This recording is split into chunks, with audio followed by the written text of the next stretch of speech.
Bonjour à toutes et à tous et bienvenue sur le podcast Nutrition Sport Health pour un épisode spécial Podcaston. Alors le Podcaston, quel que c'est en quelques mots, donc c'est une initiative qui permet de promouvoir une association, une fédération, une fondation qui nous tient à cœur via un épisode d'un podcast, donc comme c'est le cas aujourd'hui. Et donc pour ce faire, j'ai choisi la Fédération française des diabétiques et je suis en compagnie donc du directeur général de la Fédération française des diabétiques. Bonjour Monsieur Roux. Bonjour Monsieur Dalcourt, merci de m'avoir invité, merci de me donner l'occasion de vous en dire un petit peu plus à la fois sur l'association et puis également sur la cause qui nous tient à cœur.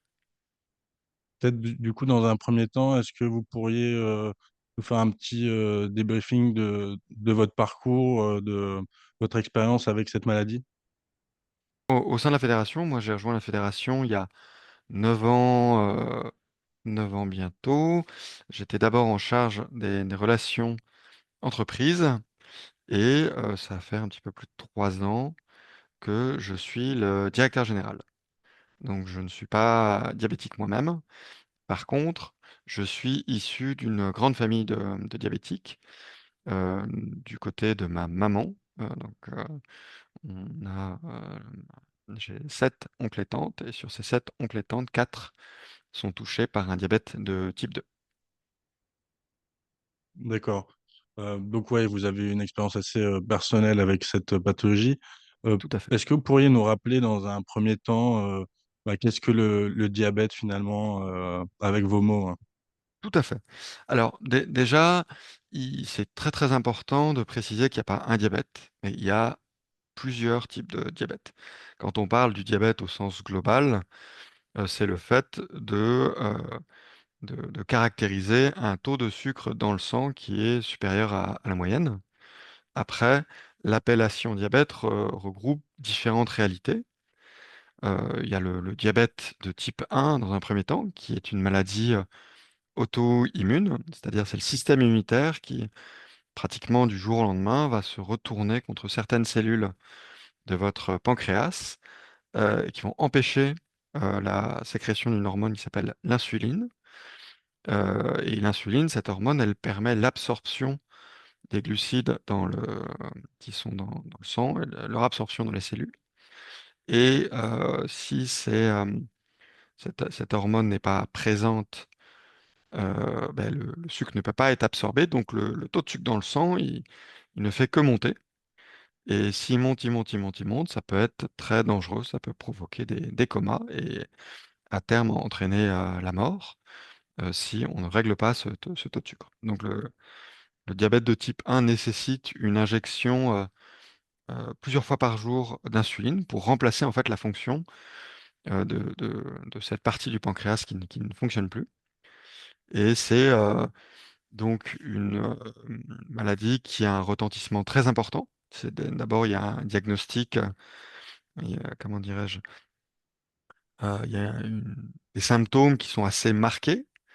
Vous avez très soif, vous avez envie de boire tout le temps, vous allez aux toilettes très fréquemment, vous êtes fatigué.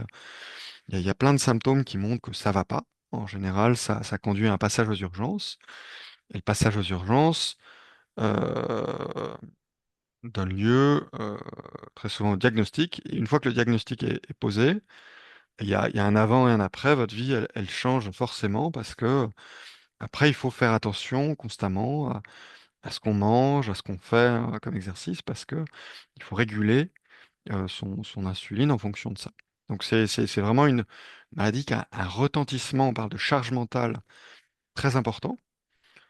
Cette charge mentale, elle peut être voilà, allégée par l'usage de technologies pour mieux suivre sa glycémie, pour faciliter l'injection d'insuline, mais la maladie reste tout le temps présente. Donc c'est important nous, en tant qu'association, de pouvoir accompagner les personnes et puis leur, leur donner des clés de compréhension quand elles n'en ont pas, ou en tout cas de les accompagner pour l'arrivée de ce de ce nouvel acteur intime assez intrusif.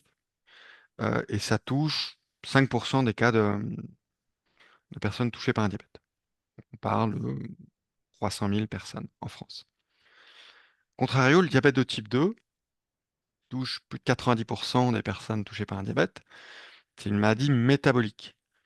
C'est caractérisé par l'essoufflement progressif du pancréas.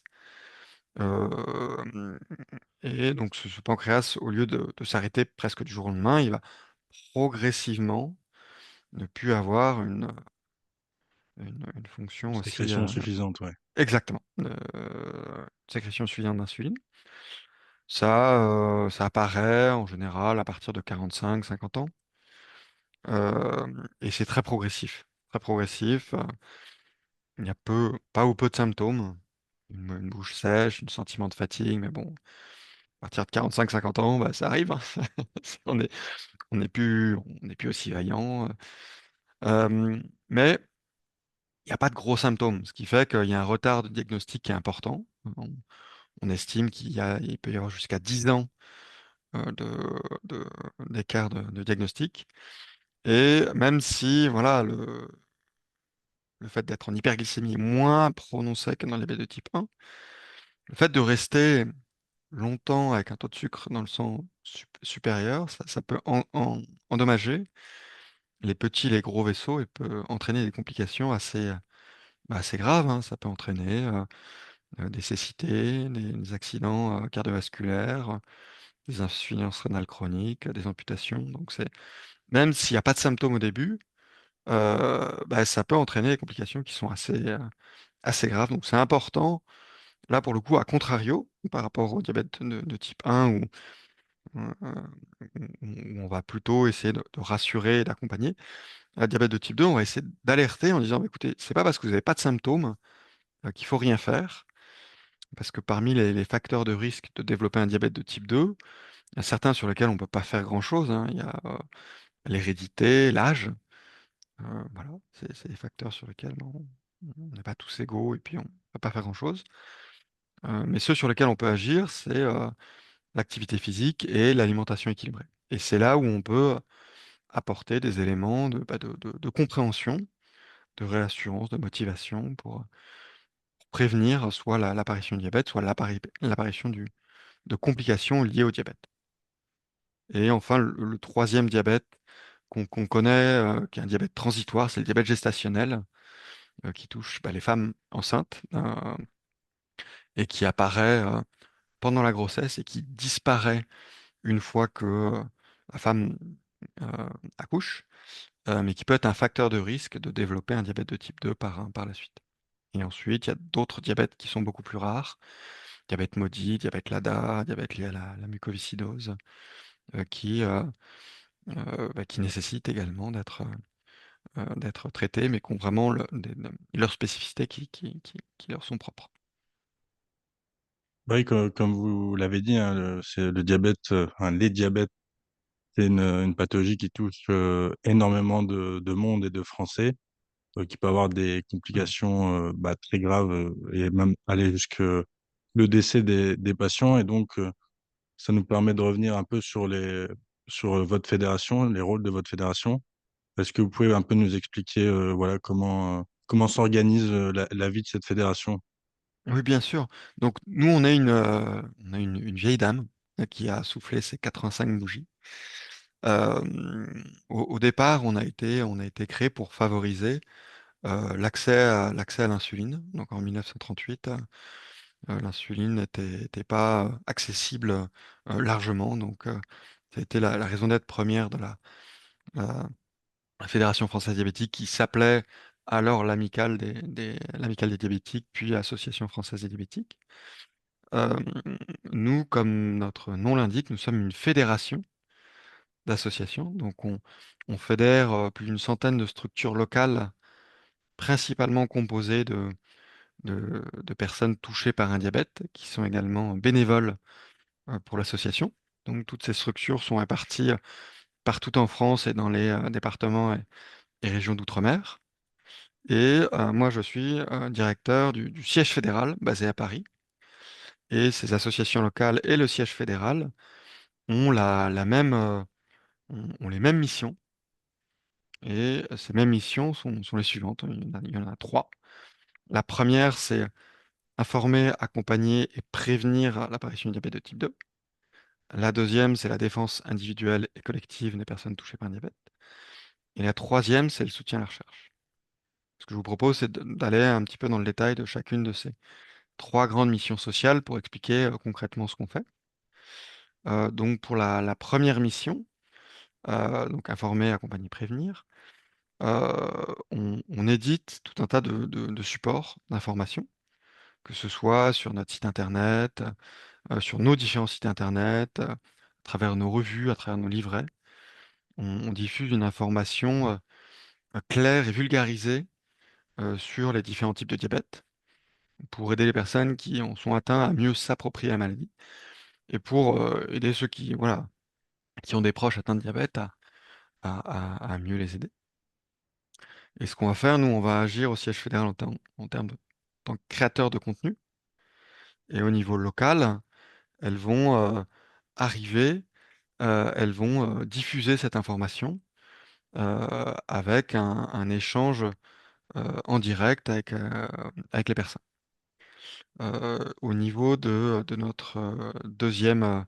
et on crée également des programmes en ligne. On a des kits d'accueil spécifiques pour les personnes atteintes de diabète de type 1, diabète de type 2 ou diabète gestationnel, qui sont toute une série toute une séquence de mails qui permettent d'amortir un petit peu le choc du diagnostic. En général, quand on a un diagnostic de maladie chronique, quel qu'il soit, bah, quand on vous l'annonce, les, les minutes d'après, elles sont un peu floues parce qu'on a, voilà, on a reçu un petit, petit coup de poing dans la figure.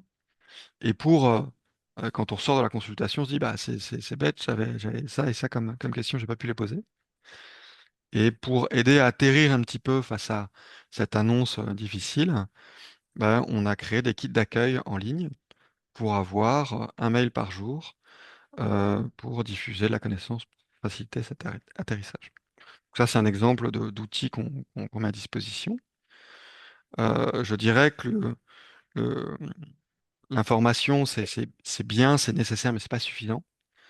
Dans certains cas, il faut proposer un accompagnement, et on essaie justement de proposer l'accompagnement le plus complet possible, à travers notamment des sessions de, euh, de groupes d'entraide. Donc on forme des personnes touchées par un diabète à l'accompagnement, à l'animation de groupes de parole entre personnes diabétiques, pour permettre à chacun d'exprimer son ressenti face à la maladie et de trouver en lui-même les ressources nécessaires pour adresser ses problèmes. Donc ça, c'est le programme Élan solidaire. Euh, on a, je crois, 250 bénévoles patients experts formés partout en France qui sont capables de créer ces groupes d'entraide. Ils peuvent également animer des cafés diabète.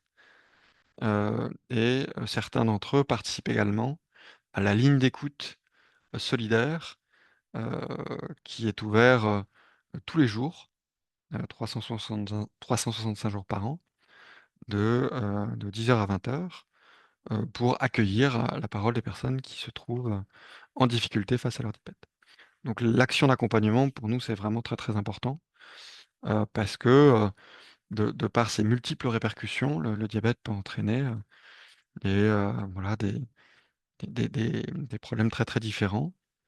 Et le problème quand on a une maladie chronique, c'est que parfois on s'autocensure face à son entourage, et c'est important de pouvoir s'exprimer sans être jugé. C'est important de pouvoir s'exprimer pleinement, de pas avoir entre guillemets de fausses pudeurs, et puis d'avoir euh, un retour de personnes qui ont vécu un peu la même chose que vous. Même si chaque diabète est utile, c'est important de pouvoir proposer ça. Et le dernier point, c'est la partie prévention. On anime chaque année la Semaine nationale de prévention du diabète de type 2 en juin pour alerter sur les facteurs de risque de développer un diabète de type 2. Donc ça, c'est vraiment le premier gros socle. Le deuxième, c'est la défense individuelle et collective, qui s'articule autour de deux activités majeures. On a le service diabète et droit, qui est là pour renseigner sur les droits des personnes, hein. Quand vous êtes atteint de maladie chronique, ben, vous êtes en ce qu'on appelle en affection de longue durée, qui vous donne, euh, qui vous donne des droits, mais parfois on les connaît pas. On pense que le remboursement à 100%, c'est 100% pour tout. Malheureusement, c'est pas 100% pour tout. Euh, Ça permet également de se renseigner sur bah, d'autres aspects de la vie quotidienne, le permis de conduire, l'accès à l'assurance, l'accès à l'emploi, qui sont des choses qui peuvent être impactées par l'apparition d'une maladie chronique. Et le pendant de diabète et droit, c'est le plaidoyer. Le plaidoyer, bah, il sert à militer pour changer le droit quand on pense qu'il est injuste. Et on pense actuellement qu'il est toujours injuste d'interdire statutairement l'accès à certaines fonctions du fait d'une maladie chronique, quel que soit le niveau de maîtrise de cette maladie. C'est encore le cas pour la police, les pompiers, l'armée, le personnel navigant de cabine, qui n'ont pas le droit d'avoir accès à ces fonctions, alors même que voilà, à la fois les traitements et la manière de surveiller son diabète ont été révolutionnés ne serait-ce que dans les 10 dernières années. Donc on se bat à travers notre plaidoyer pour changer ça. Et la dernière mission sociale, et je suis désolé, j'ai pas été très synthétique, c'est le soutien à la recherche. Donc nous, depuis longtemps, on est un financeur. On est le premier financeur associatif de la recherche en diabétologie, donc par nos contributions. Mais également, on mène nos propres recherches qualitatives et quantitatives pour mieux comprendre et caractériser les besoins et attentes des personnes touchées par un diabète. Donc pour ça, on s'appuie sur notre Diabète Lab, qui est un laboratoire d'analyse sociologique qui nous permet de mener en toute autonomie ces études. Et ces études, à la fois, elles alimentent notre plaidoyer. Ça permet d'avoir nos données pour justifier de nos revendications, mais également d'éclairer les décideurs ou les autres acteurs de l'écosystème du diabète. Euh, voilà, je suis désolé, j'ai peut-être été un petit peu long pour décrire ce Non, qu'on pas de fait. souci. Je vais rebondir sur ce que vous venez de dire. Vous parliez de révolution du traitement du diabète ces 10 dernières années. Est-ce que vous pouvez nous en dire un peu plus sur les traitements qui sont aujourd'hui proposés aux patients diabétiques français? Oui, alors il y a eu plusieurs types de révolutions. Pour les personnes atteintes de diabète de type 1, il y a eu de type 1, pardon, et de type 2 insulino-requérants, donc qui doivent s'injecter de l'insuline, un ou plusieurs fois par jour. Il y a eu l'arrivée d'abord des systèmes de pompes à insuline. Donc là, on remplace plusieurs injections par jour par un dispositif de pompe à insuline qui permet de faciliter l'administration de l'insuline. Après, il y a eu l'introduction de capteurs de glucose en continu. Avant, on était obligé de se piquer plusieurs fois par jour pour connaître sa glycémie. Et c'est en se basant sur ces résultats qu'on ajustait sa dose d'insuline. Et depuis presque 10 ans, bientôt 10 ans, allez, 9 ans maintenant, euh, sont apparus des capteurs de glucose en continu. Donc, c'est des espèces de patchs avec une petite puce qui viennent capter le glucose interstitiel, qui permettent d'avoir la lecture de la glycémie en continu. Donc, de plus avoir 3 points de mesure, mais au contraire des milliers de points de mesure pour connaître l'évolution de la glycémie, y compris pendant le sommeil, et pour vraiment comprendre finement ce qui se passe dans son corps et de pouvoir adapter finalement son comportement en fonction de cette connaissance.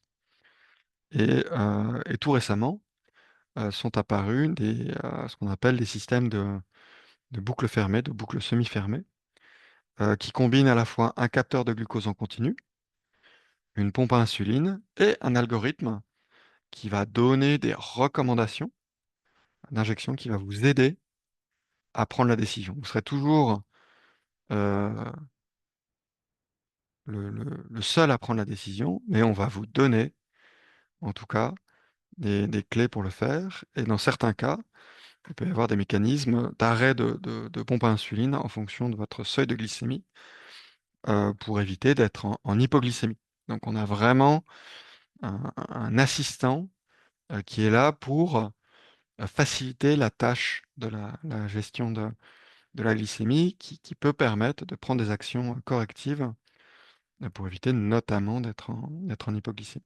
Donc ça, c'est important. Et voilà, c'est une véritable révolution.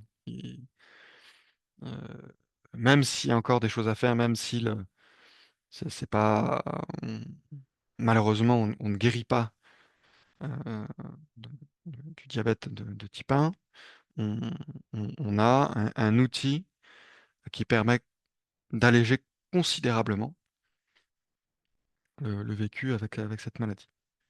Donc type 1 ou type 2, hein, si et pour les personnes diabétiques de type 2, il y a de nouvelles catégories de médicaments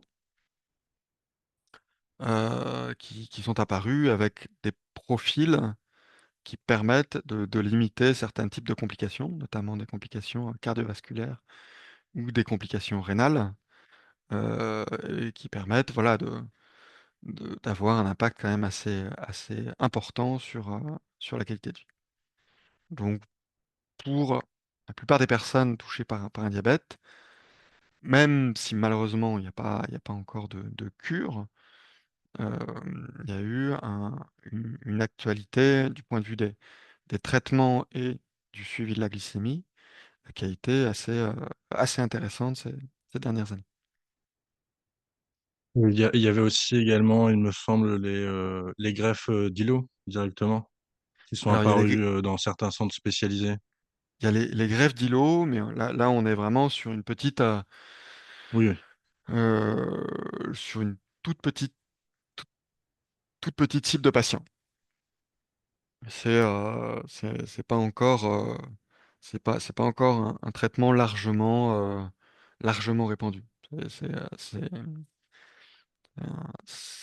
un espoir, c'est une option thérapeutique qui est à l'étude, mais on n'est pas sur comment dirais-je, sur Un une traitement commun, quoi. disponibilité. Ouais. Voilà, ouais, ouais, c'est vraiment. J'en parlais parce que le CHU de Lille fait beaucoup d'essais cliniques sur ce sujet-là, notamment avec le groupe du professeur Patou. Oui, Euh, tout à fait. pour revenir à la recherche, donc vous disiez que la fédération finançait des projets de recherche, c'est bien ça? Oui, tout à fait. En fait, nous, on a participé à, à la création avec la Société francophone de diabétologie, de la Fondation francophone de recherche sur le diabète, il y a une dizaine d'années maintenant. Et chaque année, on apporte une contribution financière. Donc cette année, euh, on sera à même de contribuer à hauteur de 150 000 euros pour contribuer au financement de deux projets qui sont sélectionnés par les meilleurs experts de la diabétologie francophone. Donc ça peut être soit des projets de recherche clinique, soit des projets de recherche fondamentale, soit des projets de recherche translationnelle. Très bien. Et du coup, votre fédération, elle est financée exclusivement par les dons ou il y a d'autres moyens Ouais, qui vous permettent de subsister?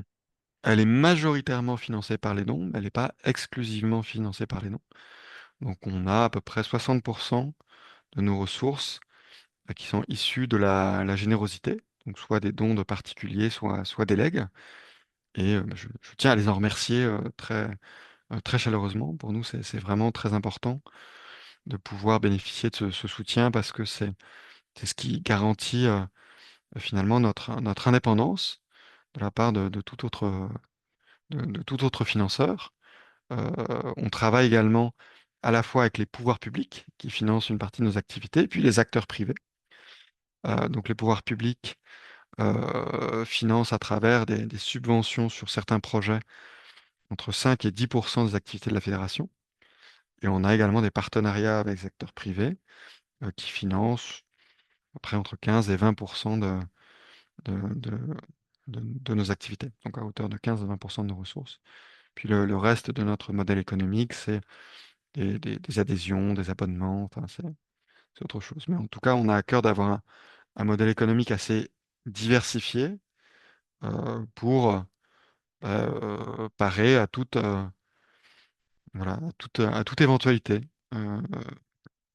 Financement, c'est vraiment le nerf de la guerre de chaque structure associative. Chaque année, on doit presque tout remettre à zéro. Donc, c'est important de pouvoir s'appuyer sur les trois sources de financement classiques, que sont la générosité du public, des subventions et puis des partenariats qu'on peut mener avec d'autres types d'acteurs. Et du coup, quelles sont les démarches pour devenir donateur de la fédération? Ouais, c'est très simple. Vous allez sur notre site et puis on a un bouton de don et vous pouvez donner ce que vous voulez. Vraiment, tous les dons sont acceptés. On est reconnu d'utilité publique depuis 1976, donc ces dons sont éligibles à l'édition d'un reçu fiscal. Ces dons nous permettent d'alimenter nos missions sociales et de continuer à proposer en fait nos services gratuitement au plus grand nombre. L'idée, c'est de vraiment de proposer des services le- le plus facilement accessibles au plus grand nombre, sachant que pour le diabète de type 2, malheureusement, il y a un gradient social important. C'est-à-dire qu'il y a une forte corrélation entre vulnérabilité sociale, développement de l'obésité, euh, développement du diabète de type 2. Il y a certaines études ont été menées par l'assurance maladie pour mener qu'une personne qui était, alors à l'époque ça s'appelait la CMU, euh, avait 3 fois plus de chances de développer un diabète de type 2 qu'une personne au régime général de l'assurance maladie, surtout 3 fois plus de chances de développer des complications liées à son diabète. Et donc pour ça, c'est vraiment important d'avoir euh, les services les plus accessibles possibles. Et pour ça, on s'appuie à la fois sur nos associations fédérées, qui sont en proximité, pour proposer ces services gratuitement, mais également de proposer des alternatives en ligne euh, pour tout un chacun. Donc tous les dons sont vraiment importants pour permettre cette gratuité au plus grand nombre. Ben, on va arriver à la fin de cet épisode spécial podcaston. Est-ce que vous aurez un dernier mot à dire aux auditeurs par rapport à votre fédération? Euh, un dernier mot, je pense que c'est important de se renseigner sur les différentes formes de diabète. Il y a plus de 4 millions de personnes qui sont touchées par un- une forme de diabète en France. Donc, vous avez forcément un proche qui est impacté. Euh, il va pas forcément vous en parler. Il peut y avoir un tabou autour de cette maladie. Donc, je vous inciterai à voilà, vous renseigner. N'hésitez pas à aller sur notre site pour en savoir plus, pour avoir déjà une plus grande empathie par rapport à ce proche-là, voir comment vous pouvez l'aider.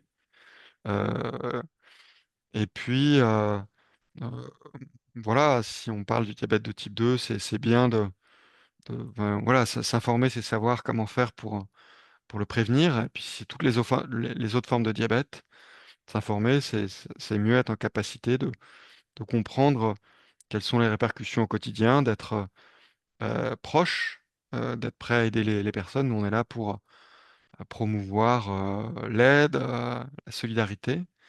Donc, c'est vraiment ça qu'on veut mettre en avant.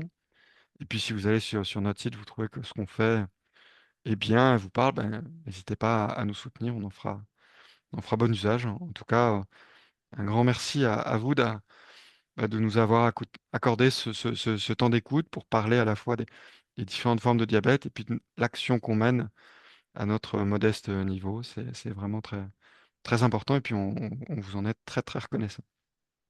Bah, merci beaucoup pour tout ce que vous faites avec votre fédération. Je pense, vous l'avez souligné, c'est une fédération d'utilité publique. Je mettrai donc tous les liens, notamment vers le site internet, dans la description de ce podcast et ceux qui sont intéressés pour aider financièrement la fédération, n'hésitez pas.